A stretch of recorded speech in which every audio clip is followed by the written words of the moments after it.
और ये आप लोग देखेंगे हमारे देश की त्रासदी क्या है। आज़ादी दिलाई नेताजी ने, सुभाष चंद्र बोस ने। अंग्रेजों ने बोला नाक रगड़ेंगे, बम फट गया।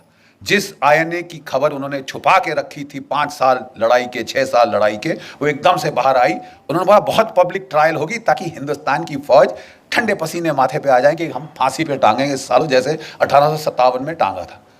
लेकिन एक फर्क था, 25 लाख भारत की फौज की नफरी हो चुकी थी सेकेंड वर्ल्ड वॉर के एंड तक। 25 लाख, आज 13 लाख। अब समझ रहे हैं, 22.5 मिलियन, 25 लाख फौज थी जो हर मैदान जंग लड़ चुकी थी। अंग्रेजों के दांत तो खट्टे क्या, जर्मनों के दांत खट्टे किए थे, आपके जापानियों से लड़े थे, ठीक है, इटालियंस की ऐसी तैसी कर दी थी हमारी फौजों ने। और लड़ाई के आखिर तक अंग्रेज जर्नल अपने नीचे ब्रिटिश डिविजन्स नहीं, ब्रिटिश यूनिट्स नहीं, इंडियन यूनिट चाहते थे। बोलते साहब इनके खाने पे आधा खर्चा होता है, लड़ते दुगना है, लड़ते दुगना है। ये एक भारत एक महान विश्व शक्ति के रूप में उभर सकता था। प्लीज ध्यान से सुनिए जो मैं कह रहा हूं। भारत एक विश्व शक्ति के रूप में उभर सकता था क्योंकि 25 लाख की फौज विदाउट कंस्क्रिप्शन, बाकी सब जगह बाई फोर्स लोगों को भेजा जाता था फौज में, यहां वॉलंटियर होके 25 लाख। ठीक है साहब, अगर ये सेना रहती, चीन क्या कौन सी ताकत थी जो इस देश का मुकाबला कर सकती थी। जाने के पहले अंग्रेजों ने इस फौज को 3.5 लाख कर दिया, 25 लाख से 3.5 लाख किया और उसका फिर 2 में बांट दिया। पाकिस्तान की फौज, हिंदुस्तान की फौज यहां से निकली। अंग्रेजों ने, ध्यान से सुनिए, अंग्रेजों ने जब जापान को जीत लिया, जर्मनी को जीत लिया, बोला यहां के लोगों का जो लड़ने का मादा ही खत्म कर देंगे। ऐसी पैसिफिक कॉन्स्टिट्यूशन इंपोज करी, ये देश कभी उठ ना सके। अब तक जर्मनी जापान उठ नहीं पाए, आर्थिक रूप से कहीं भी पहुंच गए हो दुनिया में, मिलिटरीली दे काउंट फॉर जिल्ट, 0। और एक और देश जिसको ये किया गया, ध्यान से सुनिए, वो था भारतवर्ष। 25 लाख की फौज काटी, 3.5 लाख पे लाए, 2 टुकड़े कर दिए और सोने पे सुहागा एक ऐसे बंदे को प्राइम मिनिस्टर चुना, सिलेक्ट किया गया, इलेक्ट नहीं हुआ।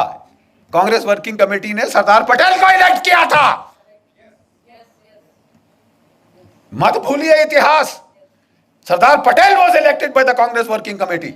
अंग्रेजों ने गांधी जी के थ्रू जोर लगवाया, उन्होंने नहीं, आप नेहरू को एक्सेप्ट करेंगे। और सब लोग ठीक है महात्मा जी आप कह रहे हैं तो हम कुछ नहीं बोलते।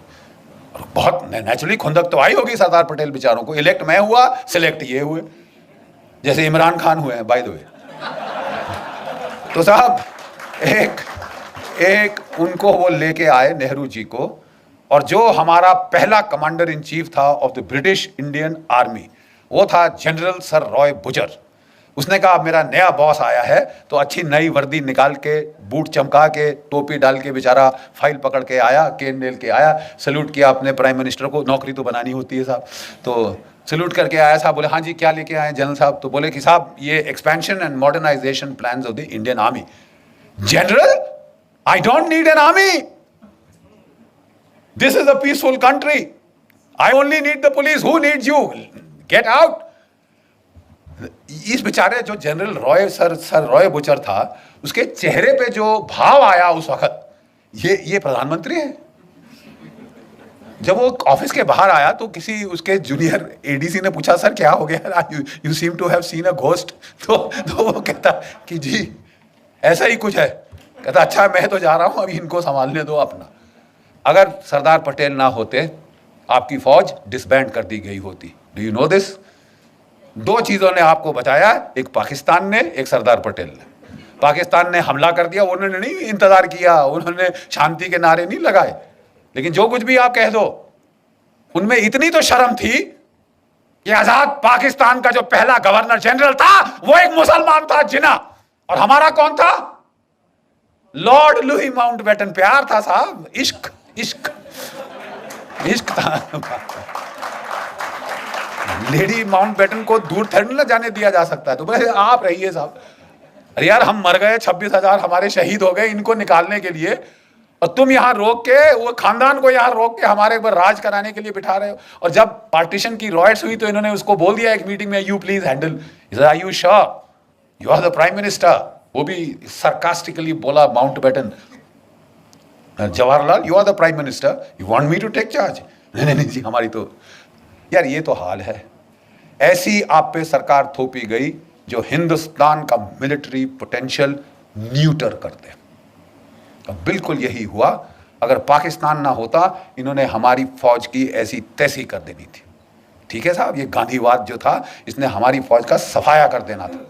और पाकिस्तान के टैंक वाकई 1965 में दिल्ली में आके नमाज पढ़ते।